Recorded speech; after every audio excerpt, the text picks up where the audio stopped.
Mécanicien, à la base, c'est celui qui a les mains sales, quoi, qui fait de l'huile ou quoi que ce soit. En fait, ça a changé. Aujourd'hui, quand on voit les périodes de vidange, déjà, elles sont très longues. Et puis, les réparations, bien souvent, maintenant, c'est d'électronique. Ça va au-delà de la graisse et des serre-boulons, quoi. Enfin, voilà. Je rappelle le service, et puis je trouve pas le camion, le bus. Et puis, en fait, ils se sont rendus compte qu'en fait, c'était pas Paris 13e, c'était Marseille 13, en fait. C'était trompé d'endroit. Donc, en fait, je tournais un peu en rond pour trouver aucun véhicule, quoi. Et dans une vie au travail, c'est comme une vie à la maison. Il y a des jours avec, il y a des jours sans. Voilà, il y a des jours où on n'a pas envie de voir sa femme. L'emplacement des batteries, il faut vraiment connaître pour savoir où elles sont. Et en fait, j'étais avec le client, donc j'ouvre une trappe. Ah, il n'y a pas les batteries. Je referme, j'ouvre une deuxième trappe. Et là, le client me regarde, a l'air de dire, il s'y connaît ou... Du coup, je fais, bah non, ils les ont cachés aujourd'hui. Donc, du coup, j'ai fait plusieurs trappes avant de trouver les batteries. À l'âge de 16 ans, en fait, que j'ai commencé en fait la mécanique. Avant d'avoir le permis, c'est sûr, j'étais déjà dans le moteur à réparer un peu les véhicules.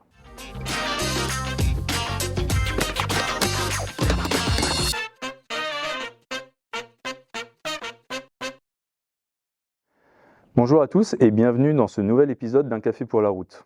Aujourd'hui, on va plonger dans un métier qui est rarement mis en avant, alors que sans lui, aucun camion ne pourrait prendre la route. Un camion, c'est une machine complexe, technologique, et pour rester en mouvement, elle a besoin d'experts. Et ces experts, ce sont les techniciens prévente. Aujourd'hui, j'ai le plaisir d'accueillir Sébastien avec nous. Sébastien, bonjour et bienvenue dans notre podcast. Merci de m'avoir invité. Alors Sébastien, ça fait plus de 20 ans que tu travailles à l'atelier Mercedes-Benz Trucks de Vissou, au sud de Paris. Ouais. Et si je ne me trompe pas, tu commençais à réparer les camions avant même d'avoir le permis de conduire? Oui, ça fait à l'âge de 16 ans en fait que j'ai commencé en fait la mécanique. Donc du coup, avant d'avoir le permis, c'est sûr, j'étais déjà dans le moteur à réparer un peu les véhicules. Comment tu es arrivé dans le camion à 16 ans? C'est par hasard ou c'est vraiment un choix quand tu étais jeune? Non, en fait, je faisais du motocross et du coup, en fait, j'adorais réparer ma moto. Et donc j'ai cherché en fait faire de la mécanique et puis j'avais une école pas très loin de chez moi qui faisait du TP et agricole. Donc là, ça matchait un petit peu et donc du coup j'ai fait dans la mécanique TP agricole et puis après derrière à la suite chercher une entreprise qui se raccordait à ça parce que après tout est relatif. Moi j'étais en petite mobilette pour aller au travail, fallait aller pas très loin. Donc du coup j'avais trouvé un travail à Vissou. Du coup tu as commencé à 16 ans. Ouais. Tu te souviens de ton premier jour? Alors, en fait, je suis rentré par la petite porte parce qu'en fait, c'est tout anecdotique. Ma mère, en fait, était secrétaire d'expert automobile et en fait, connaissait par interposé le patron en fait de l'atelier Gilberta. Et donc, du coup, en fait, je suis rentré par la petite porte et donc c'est par là que je suis arrivé, quoi. Ça s'est passé comment tes premiers mois en fait à Vissou? Comment tu as appris le métier?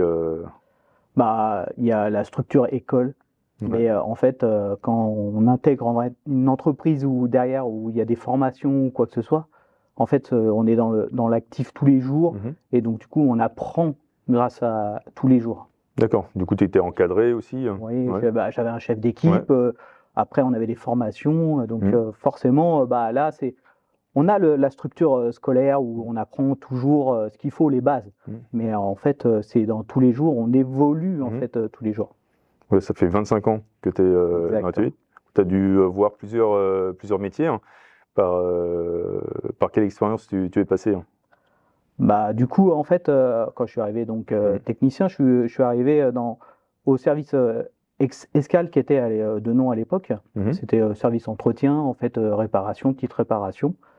Et puis après, je suis passé à l'atelier au niveau du VI, donc poids lourd, et je faisais poids lourd utilitaire. Et donc, au fil des années, en fait, je suis arrivé chef d'équipe. Donc, j'animais 7 personnes, où derrière, on œuvrait. Et puis après, je suis passé télé, donc avec technicien diagnostic poids lourd. Et puis, au fil des années, je suis arrivé. Donc, aujourd'hui, je suis dans le service diagnostic, donc sur des véhicules électriques aujourd'hui. Et puis, avec tout ce qui va avec les nouvelles technologies qu'on a aujourd'hui. D'accord.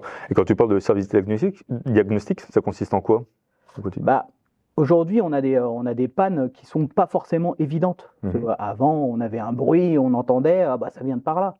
Mais aujourd'hui, en fait, on a des pannes qui sont non identifiables tout de suite. Donc du coup, faut quand même avoir une expérience. Le métier, c'est bien plus que de la simple mécanique, c'est vraiment un métier d'expertise. Ouais, bah oui, parce qu'en fait, aujourd'hui, quand tu recherches une panne, en fait, c'est pas. Des fois, elles vont être évidentes, parce que par expérience, tu l'as déjà faite et tu te dis, c'est ça.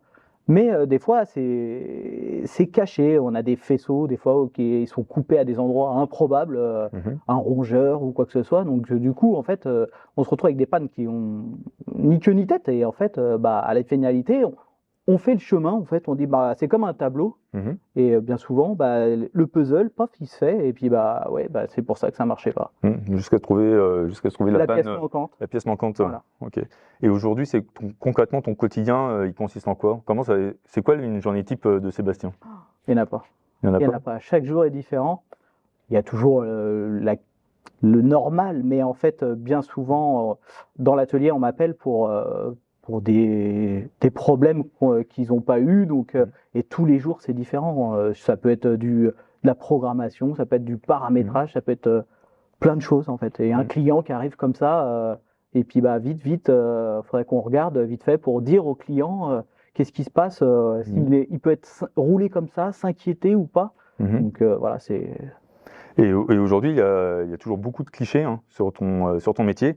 Et c'est quoi les idées reçues que tu aimerais casser? Je les avais quand j'étais un peu jeune, mais on va dire, c'était pas grave, c'était les mains sales. En fait, mécanicien, à la base, c'est celui qui a les mains sales, quoi, qui fait de l'huile ou quoi que ce soit. En fait, ça a changé. Aujourd'hui, quand on voit les périodes de vidange, déjà, elles sont très longues. Et puis, les réparations, bien souvent, maintenant, c'est d'électronique. Ça va au-delà de la graisse et des serre-boulons, quoi. Enfin, voilà. Et ça surprend les gens quand tu expliques ton métier? C'est celui qui est un peu passionné ou intéressé, oui, c'est sûr, il boit mes paroles, mais bon, après, voilà, je suis pas Dieu non plus, mais derrière, c'est très intéressant. Et si tu compares 2001 à aujourd'hui, qu'est-ce qui a le plus changé dans le métier? C'est la technologie. Aujourd'hui, on n'est pas du tout sur la même technologie. Même à l'époque, on parlait pas de consommation, très peu. Aujourd'hui, on cherche vraiment la consommation, et puis maintenant avec l'électrique, on a oublié la consommation. Aujourd'hui, c'est est-ce que je vais pouvoir aller au bout avec mon électrique? Mais oui, non, ça a complètement changé. On n'est plus du tout sur les mêmes problèmes. Et toi, dans ton quotidien, enfin, l'impact concret que ça a eu En fait, on évolue. On évolue avec le produit. Donc, en fait, les problèmes qu'on avait avant, on a d'autres problèmes, mais c'est plus les mêmes. Et en fait, il n'y a pas de problème. C'est que si on est formé, si on a tous les outils en main, ça passe. Tu as l'électronique qui prend de plus en plus d'importance. Ouais, c'est énorme. Et est-ce que toi, tu dirais qu'un camion, maintenant, c'est un ordinateur sur roue? Oui et non, parce qu'on reste toujours maître du jeu, j'ai envie de dire. Quand le client il arrive avec son véhicule, il dit pas il a fait ça tout seul, voilà, c'est lui qui a ordonné les choses. Maintenant, après, c'est vrai qu'il y a beaucoup d'électronique embarquée, mais c'est toujours le chauffeur qui ordonne les choses et qui est le patron du truc. D'accord. Il y a des pannes que tu as maintenant que tu n'avais pas il y a 25 ans, par exemple? Ouais, c'est pas du tout les mêmes. Pas du tout les mêmes. Avant, on avait quand le chauffeur roulait, il avait un bruit bien souvent. Et puis aujourd'hui, les bruits, c'est plus les mêmes. C'est-à-dire qu'avant, on avait un gros volant, donc on n'entendait pas forcément le bruit parce que tout faisait du bruit. Aujourd'hui, quand le client il a un tout petit volant, c'est une voiture, mais dès qu'il entend un bruit, oh là, c'est pas normal ça. Donc on se retrouve avec d'autres façons, d'autres choses. C'est vraiment, c'est complètement différent. Du coup, pour t'adapter en fait à toutes ces nouveautés, il y a bien sûr des formations. Tu es formé en continu, c'est ça? Ouais, on est formé en continu. C'est-à-dire que le produit, tous les ans, il y a une remise à niveau ou quoi que ce soit. Et derrière, on évolue avec le produit en fait. Et le fait de connaître le produit en même temps qu'il évolue, forcément, on est déjà amené à avoir des choses, quoi. Et toi, c'est quoi la dernière chose que tu as pu apprendre? Surtout l'électrique en ce moment. Et puis là, le nouveau projet, je vais être sur le e-bus en fait. D'accord. Donc, encore un nouveau challenge en fait que je vais choper. Bon, c'est pas sans, je vais pas juste écouter et puis tout va rentrer. Voilà, faut donner un peu de sa personne, mais voilà, donc pour moi, un bon petit challenge. Du coup, l'arrivée des camions électriques, c'est vraiment une belle opportunité pour toi pour développer en fait tes compétences. Ouais, oui, mais et puis quand on aime ce qu'on fait, en fait, on continue, en fait, on veut en savoir ou quoi que ce soit. Ça fait partie du truc, quoi. Enfin, Et en 25 ans, tu t'es jamais ennuyé. si, on a toujours pas ennuyé, mais dans une vie au travail, c'est comme une vie à la maison. Il y a des jours avec, il y a des jours sans. Voilà, il y a des jours où on n'a pas envie de voir sa femme. Voilà, c'est toujours pareil. Et tu dois avoir sûrement beaucoup d'anecdotes. Ouais. Est-ce que tu peux nous en raconter quelques-unes? Les plus farfelues ou les... Comme tu veux. Oui, puisqu'à l'époque, j'ai fait du service 24. Donc, en fait, le téléphone sonne. Donc, ils me disent, oui, tel... Alors, j'ai plus l'adresse en tête, mais c'était Paris 13e, telle rue. Ok, d'accord. Donc, je fonce, je vois l'adresse. Donc, on avait un téléphone portable de l'époque. Je fonce là-bas. C'était un camion, un bus, je sais plus. Et je tourne, je trouve pas le véhicule. Et pourtant, ça passe pas inaperçu. Donc je rappelle le service, et puis je trouve pas le camion, le bus. Et puis en fait, ils se sont rendus compte qu'en fait, c'était pas Paris 13e, c'était Marseille 13 en fait. C'était trompé d'endroit. Donc en fait, je tournais un peu en rond pour trouver aucun véhicule. Tu aurais aussi une deuxième anecdote à nous raconter? Quand pareil en service 24, j'ai été intervention sur un bus il y avait plus de batterie. Donc en fait, j'arrive avec mon camion pour mettre en place batterie de démarrage. Et en fait, sur un bus, l'emplacement des batteries, c'est un peu... faut vraiment connaître pour savoir où elles sont. Et en fait, j'étais avec le client, donc j'ouvre une trappe. Ah, il n'y a pas les batteries. Je referme, j'ouvre une deuxième trappe. Et là, le client me regarde de dire, il s'y connaît ou... Du coup, je fais, bah non, ils les ont cachés aujourd'hui. Donc, du coup, j'ai fait plusieurs trappes avant de trouver les batteries. Avant de trouver la batterie. Ouais, voilà. Ouais, le client, il devait être, surpris. Mais c'est vrai que ça arrive souvent d'ouvrir les trappes sur un bus pour trouver les batteries, parce qu'elles sont, selon comment il est équipé, en fait, il les place. Selon sa configuration, c'est pas forcément placé au même endroit. Au même endroit, exactement. Alors que sur un camion, c'est... il y a 2 ou 3 choix, pas plus, quoi. Alors, là, si on revient sur ton métier d'aujourd'hui, tu es référent électrique. Et ça veut dire quoi concrètement d'être référent électrique? En fait, aujourd'hui, c'est un technicien qui est normal. Ça se dit même pas, mais un technicien qui va regarder. Déjà, il n'a pas le droit de toucher l'électrique comme ça, sans avoir de formation. Et on peut pas faire n'importe quoi. Donc aujourd'hui, c'est un véhicule qui peut être potentiellement dangereux. Si on ne sait pas ce qu'on fait, ça peut être dangereux. Donc, là, tu travailles clairement sur de la haute tension. Exactement. Donc du coup, on peut pas aller avec son tournevis. Attends, je vais démonter ça. Ça marche pas comme ça. C'est aujourd'hui, faut être qualifié. Et si on sait ce qu'on fait, tout va dans l'ordre. Et comment chez Mercedes, tu es devenu référent électrique? Par des biais de formation. Ouais. Donc du coup, j'ai validé ma certification haute tension. D'accord. Donc ça passe par le produit et puis aussi par le côté haute tension. Et puis j'ai fait une formation. J'étais en formation en Allemagne avec des ingénieurs produits de truck. Et donc du coup, j'ai été faire pour le e-Actros qui est actuellement sur la route aujourd'hui. D'accord. Et c'est toi qui as choisi de devenir référent ou te l'a proposé? On me l'a proposé.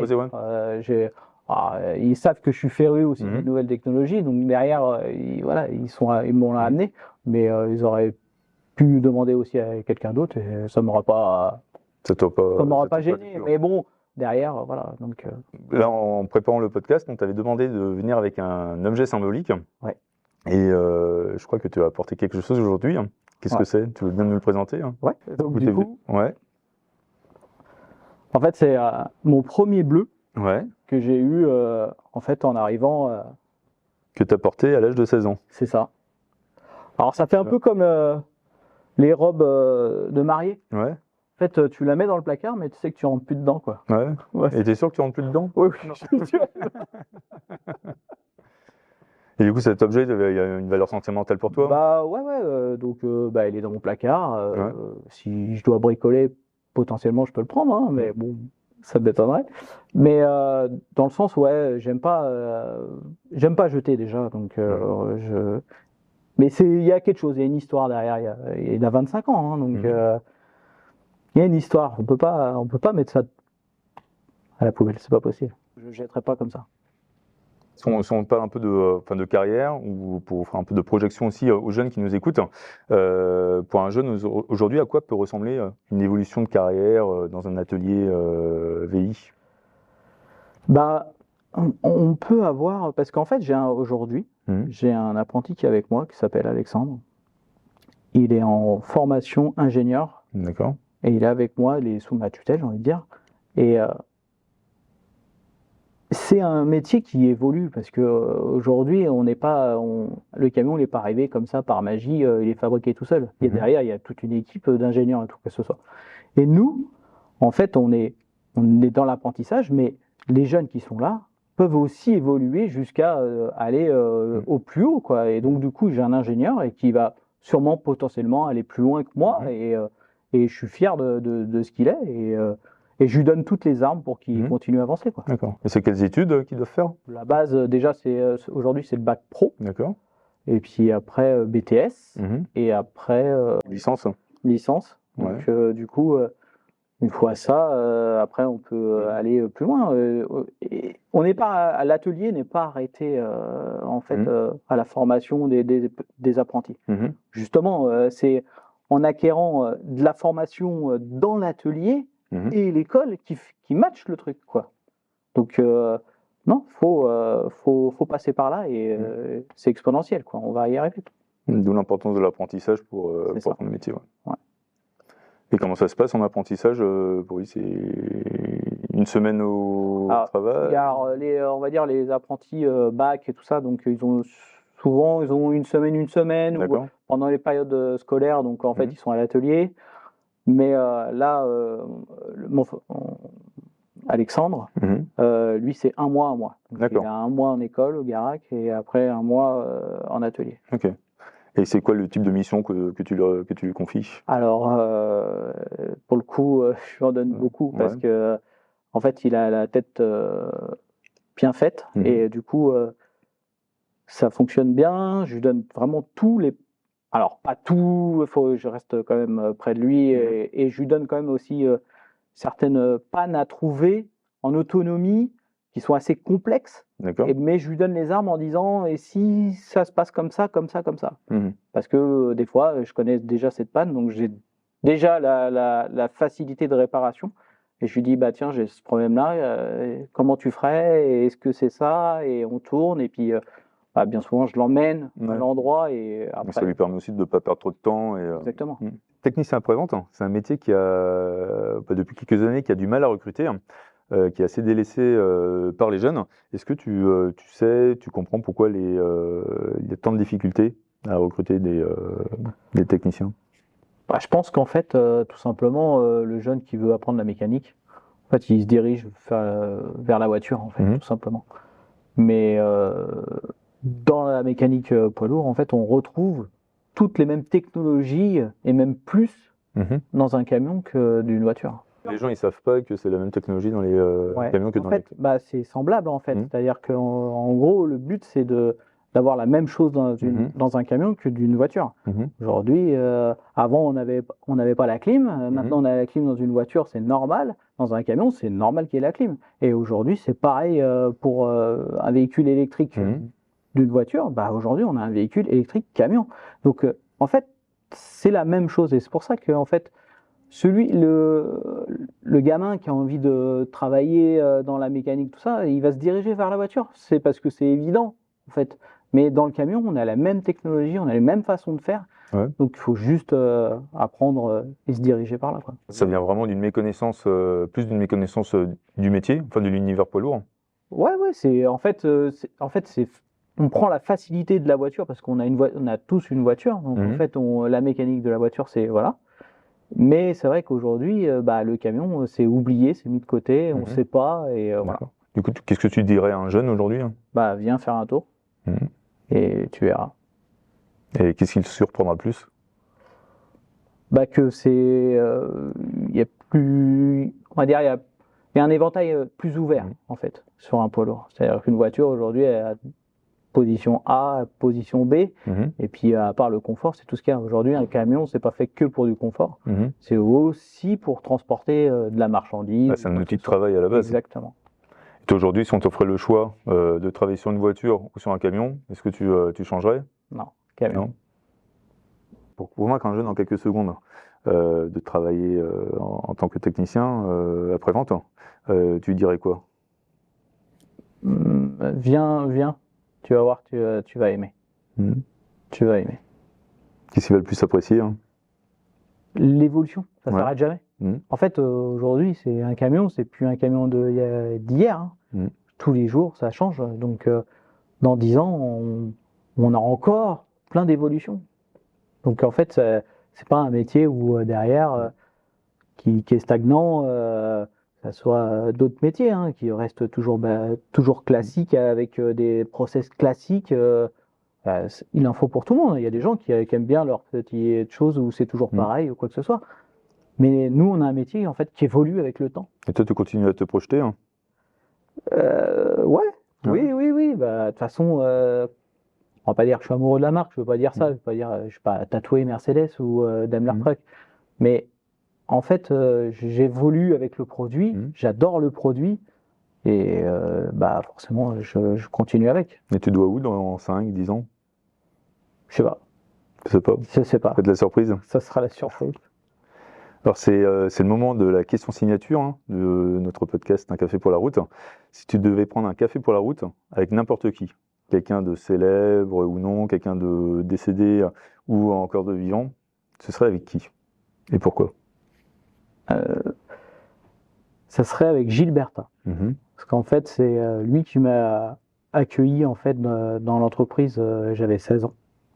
Et avec mon parcours d'aujourd'hui, franchement, je le remercie en fait. Parce que j'aurais pu faire plein de métiers, j'aurais pu faire plein d'autres choses. Mais aujourd'hui, je suis ce que je suis et j'apprécie ce que je suis devenu. C'est un peu comme... on passe tellement de temps en entreprise qu'en fait, c'est un peu une famille. Donc du coup, en fait, c'est un peu le rôle d'un père, quoi. Enfin, il m'a amené jusqu'à aujourd'hui. C'est l'ancien chef d'atelier de Mercedes-Benz à Vissou. Exactement. Et qu'est-ce que tu retiens le plus de lui? C'est un peu comme à l'armée où derrière il y a le chef, il sait où doit emmener sa troupe. Et il faut le suivre parce qu'en fait, c'est là où il y a la direction, en fait. Et donc, je l'ai suivi et j'en suis arrivé à ce que je suis aujourd'hui. Alors voilà, Un café pour la route, c'est terminé pour aujourd'hui. Si cet épisode vous a plu, n'hésitez surtout pas à liker, à partager et à vous abonner pour ne rien manquer des prochains épisodes. Sébastien, un grand merci pour toi d'avoir été présent aujourd'hui avec nous. Merci. Ce qu'on retiendra, c'est que le métier de technicien après-vente poids lourd est un métier en constante évolution. C'est bien plus que de la mécanique, c'est un véritable métier d'expertise. Si cet épisode a permis de changer votre regard sur le métier, alors c'est gagné. Peut-être même qu'il donnera des vocations. Si c'est le cas, n'hésitez surtout pas à vous rapprocher d'un réparateur Mercedes-Benz Trucks. Et merci beaucoup de nous avoir suivis et à très bientôt pour un prochain épisode d'Un café pour la route.